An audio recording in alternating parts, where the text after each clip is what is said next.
ভাই আমরা স্টুডেন্ট। আমরা বাংলার বই পড়িনি, আমরা পড়ি সংসারের বই। अरे कहना क्या चाहते हो। এবং সেটা তোমাদেরকে কেন বলছি সেটাও আমি তোমাদেরকে দেখাচ্ছি। তো চলো তোমরাও দেখো কেন আমি বাংলার বইকে সংসারের বই বলছি। তোমরা সবাই জানো এইটা আমাদের সাহিত্যানুশীলন। না না না না না, এটা আমাদের সাহিত্যানুশীলন নয়, এটা আমাদের সংসানুশীলন।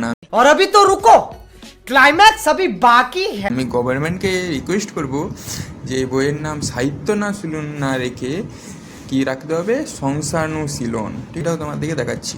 আমাদের এবার 4th সেমিস্টার, এবং 4th সেমিস্টারের প্রথমেই যে গল্পটি রয়েছে সেই গল্পটির নাম রয়েছে হলুদ পোড়া, যেটা মানিক বন্দ্যোপাধ্যায় লিখেছেন, ঠিক আছে। এবং হলুদ পোড়ার যে তোমরা এই 30 নম্বর পৃষ্ঠায় যে এসে তোমরা এখানে দেখতে পাবে ফিজিক্সে অনার্স নিয়ে বিএসসি পাস করে 7 বছর গাঁয়ের স্কুলে জিওগ্রাফি পড়াচ্ছে, ঠিক আছে। একটা মাস্টার ফিজিক্সে তোমার অনার্স করছে এবং বিএসসি পাস করে গাঁয়ের একটা জিওগ্রাফি পড়াচ্ছে স্কুলে, এবং তার কিছুদিন পর গেঁয়েও একটি মেয়েকে বিয়ে করে 2 বছরে 4টি ছেলে মেয়ের জন্ম হয়। এখন অনেকটা ঝিমিয়ে গেছে তিনি।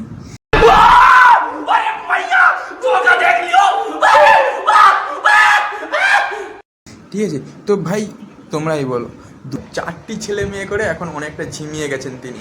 সেই জন্য তিনি ঠিক কী বলবো, মানে মানে আমি কি বলবো, মানে আমরা বই পড়তে এসেছি, বই পড়ে এসে যদি এইসব পড়ি তাহলে আমরা তো আর কি বলবো ভাই, তোমরা বুঝে গেছো, তোমরা ইন্টেলিজেন্ট আছো আমি বুঝতে পারছি, তোমরা বুঝে গেছো, বাকিটা তোমরাই ভেবে নাও।